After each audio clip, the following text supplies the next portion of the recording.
Hello students, आज इस video में मैं कक्षा 10 के विज्ञान विषय के पाठ्यक्रम में भौतिक विज्ञान खंड के दूसरे चैप्टर मानव नेत्र एवं रंग बिरंगा संसार में मानव नेत्र का प्रकरण लेकर आपके सामने उपस्थित हूँ। तो चलिए शुरू करते हैं। मानव नेत्र। छात्रों, इससे पहले हम लोग प्रकाश और प्रकाश से संबंधित दो घटनाएं, प्रकाश का परावर्तन और प्रकाश का अपवर्तन पढ़ चुके हैं। हमने ये भी पढ़ा है कि प्रकाश एक प्रकार की ऊर्जा है जो वस्तुओं को देखने में हमारी सहायता करती है। बिना प्रकाश के हम वस्तुओं को देख नहीं सकते। वस्तुओं को देखने के लिए मानव को प्रकृति प्रदत्त प्रकाशिक यंत्र जो दिया गया है वो मानव नेत्र है। किसी भी वस्तु को हम अपनी आंखों के द्वारा देखते हैं। अब ये आंख के साथ एक दुखद बात है कि वो स्वयं को नहीं देख सकती, परंतु आप दूसरों की आंखें देख सकते हैं और जो कुछ मैं इस वीडियो में बताने वाला हूँ उनको आप सजीव रूप से समझ सकते हैं। बहरहाल अभी के लिए मैं किरण आरेख और चित्र आरेख द्वारा आपको समझाने का प्रयास करूंगा।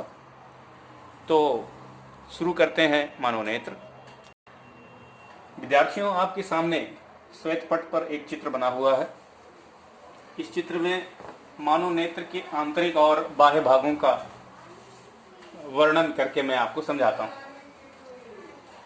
जब आप आंख पर नजर डालते हैं तो आंख की सबसे बाहरी परत, ये सबसे ऊपरी परत, ये सफेद रंग की परत होती है। वैसे तो आंख बहुत कोमल अंग है, लेकिन अगर आंख में सबसे कोई मजबूत भाग है तो यही सबसे बाहर वाली सफेद परत है। तो इसे हम दृढ़ पटल, मजबूत होने के कारण थोड़ा सा इसको हम दृढ़ पटल कहते हैं, और श्वेत होने के कारण इसे श्वेत पटल भी कहा जाता है। इस परत का कार्य यह है, जो सबसे बाहर वाली परत है, इस परत का कार्य यह है कि आंख की सुरक्षा करना। आपकी आंख में कोई कीड़ा चला जाए या आंख में कोई धूल का कण चला जाए तो ये श्वेत पटल या दृढ़ पटल ही आंख की सुरक्षा करता है। मैं इसका नामकरण कर देता हूं। इसे हम कहेंगे दृढ़ पटल।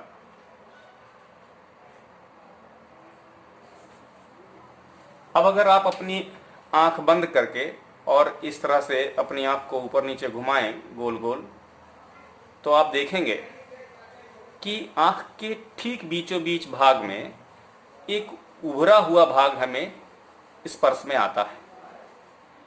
इस तरह से उंगली रख के अगर घुमाएंगे तो एक उभरा हुआ भाग स्पर्श में आएगा। इसे हम लोग कॉर्निया कहते हैं।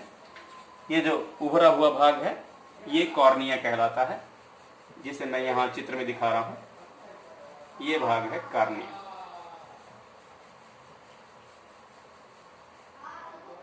आंख पे उंगली रख के बंद करके आंख घुमाएंगे तो उभरा हुआ भाग जो हमें टटोलने में आता है उसे हम कॉर्निया कहते हैं।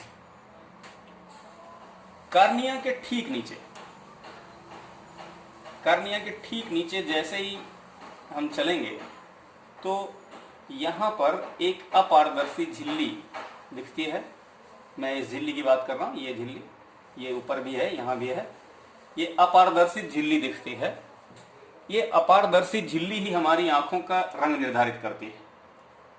अब किसी की आंखें भूरी होती हैं, किसी की आंखें काली होती हैं, तो ये अपारदर्शी झिल्ली ही हमारे आंखों का रंग निर्धारित करती है। और इस झिल्ली का नाम है आइरिस। इस झिल्ली का नाम हम लोग देते हैं आइरिस। आइरिस और कॉर्निया के बीच एक द्रव भरा होता है। ये द्रव पारदर्शी है। ये जो डॉट करके दिखाया गया है ये पारदर्शी द्रव कहलाता है जलीय द्रव। इसको मैं ऊपर लिख देता हूं। यूं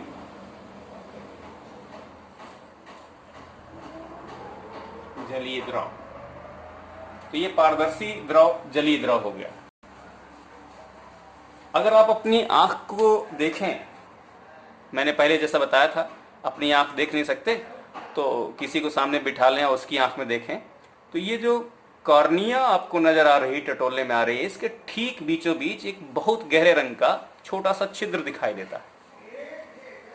अगर आंखें आपकी भूरी हैं तो थोड़ा सा ज्यादा ब्राउन होगा वो, और अगर आपकी आंखें काली हैं तो और ज्यादा काला दिखाई देगा।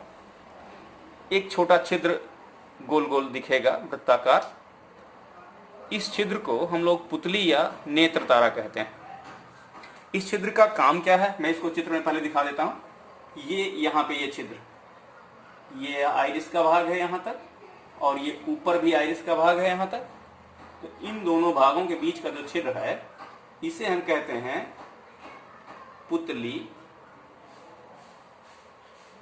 या नेत्र तारा।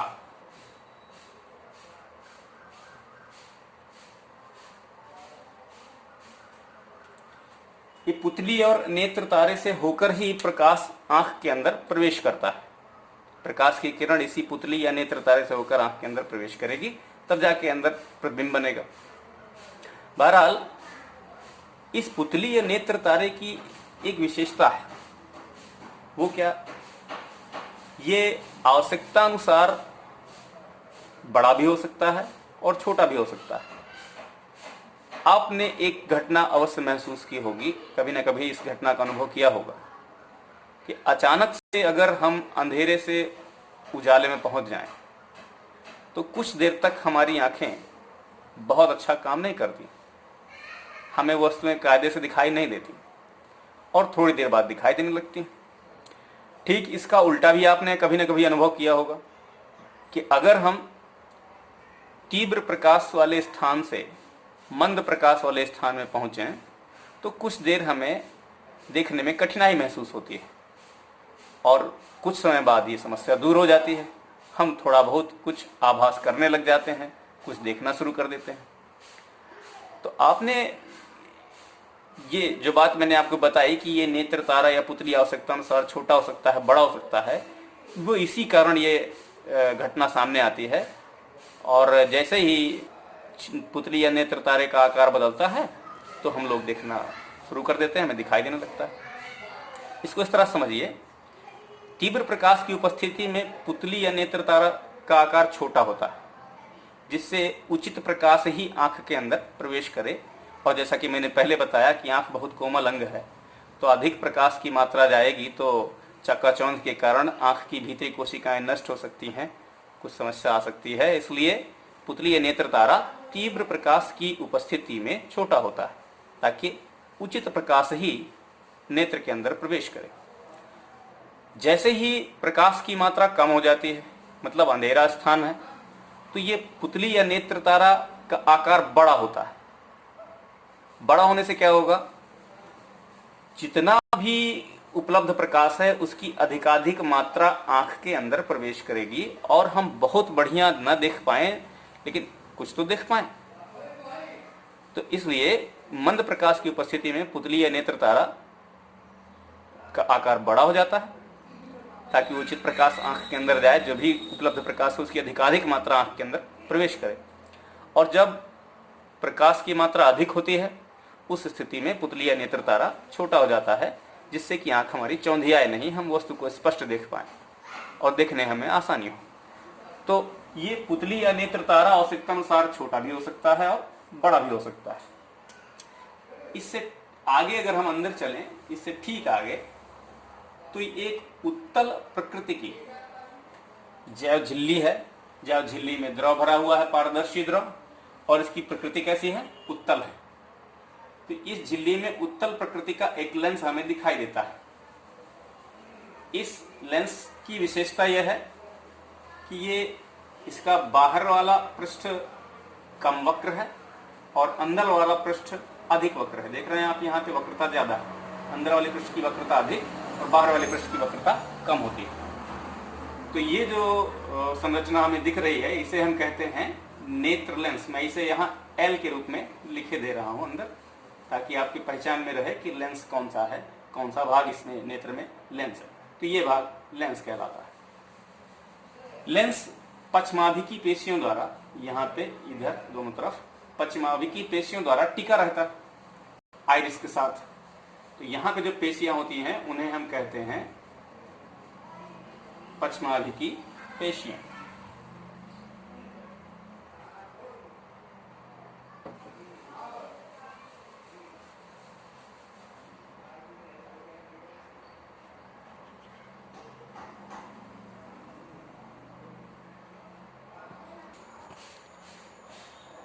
तो लेंस हमारा इन मांसपेशियों के द्वारा टिका हुआ है।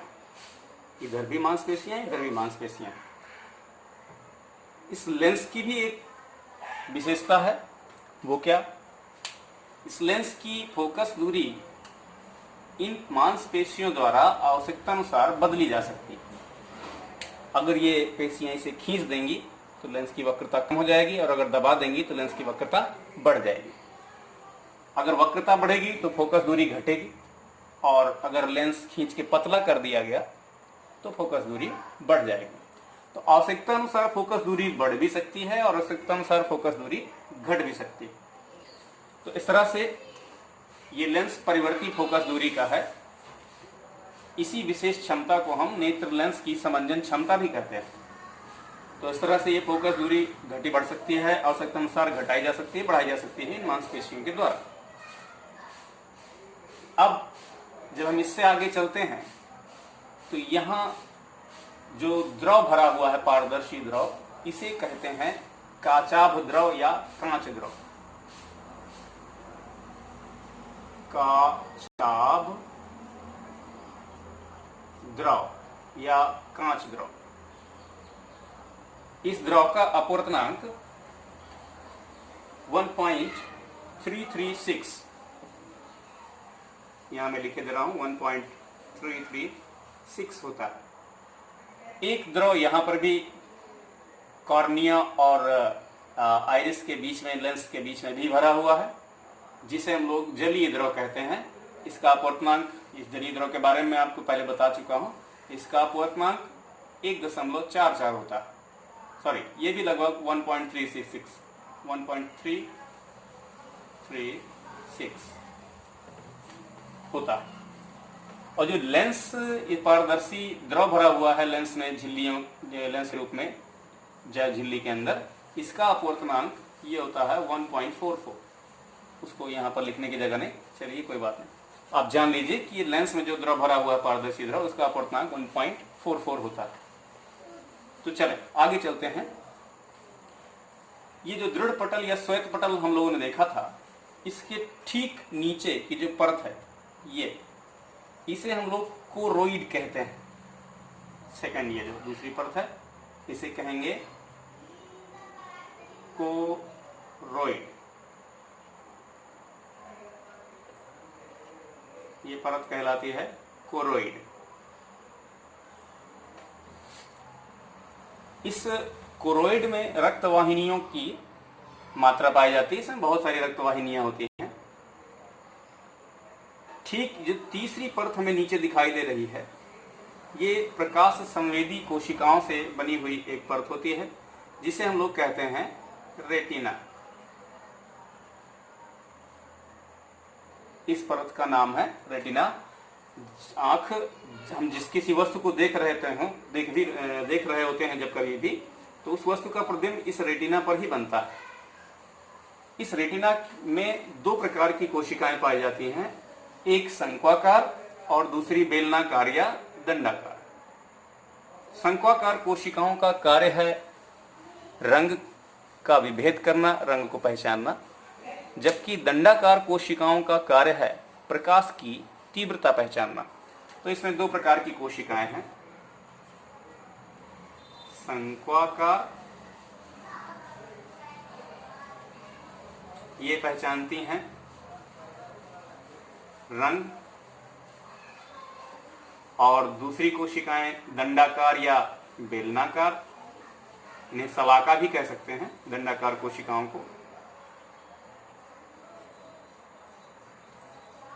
ये पहचानती हैं प्रकाश की तीव्रता को।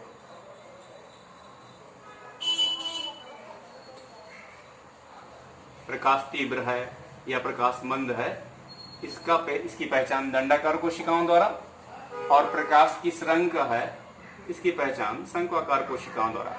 आपको एक विशेष बात बता दूं, मुर्गे की रेटिना में दंडाकार कोशिकाओं की कमी होती है, इसलिए तीव्र प्रकाश की उपस्थिति में ही वो देख पाता है। जब कभी मंद प्रकाश होगा तो वो देख नहीं पाएगा। इसीलिए जैसे ही शाम होती है वो सो जाता है, और सुबह प्रातः जैसे ही प्रकाश आना शुरू होता है, प्रकाश की तीव्रता बढ़नी शुरू होती है, तो सबसे पहले मुर्गा ही जाग जाता है। ये उसकी विशेषता है। आगे चलते हैं। रेटिना पर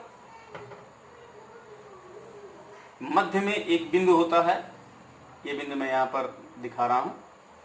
इस बिंदु पर बनने वाले प्रतिबिंब सबसे ज्यादा स्पष्ट दिखाई देते हैं। इस बिंदु को हम लोग कहते हैं पीत बिंदु।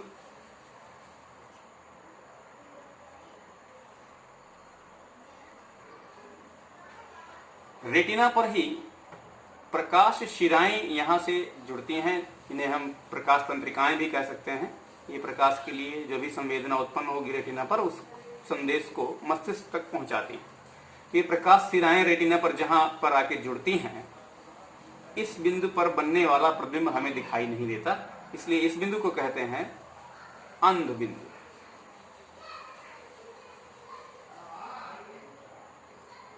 तो जहां पर प्रकाश शिराएं जो कि मस्तिष्क और रेटिना को जोड़ती हैं, जहां पर रेटिना में मिलती हैं, वो बिंदु कहलाता है अंध बिंदु, क्योंकि यहां पर बनने वाला प्रतिबिंब हमको दिखाई नहीं देता।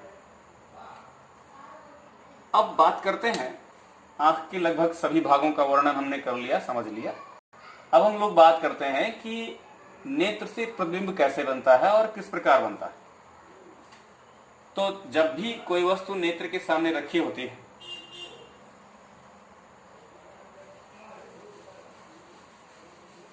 तो उससे चलने वाली प्रकाश किरणें सर्वप्रथम कॉर्निया से टकराती हैं और पुतली या नेत्र तारा से होते हुए अंदर प्रवेश करती हैं, लेंस से अपवर्तित होती हैं और अपवर्तन के पश्चात यहां रेटिना पर मिलती है।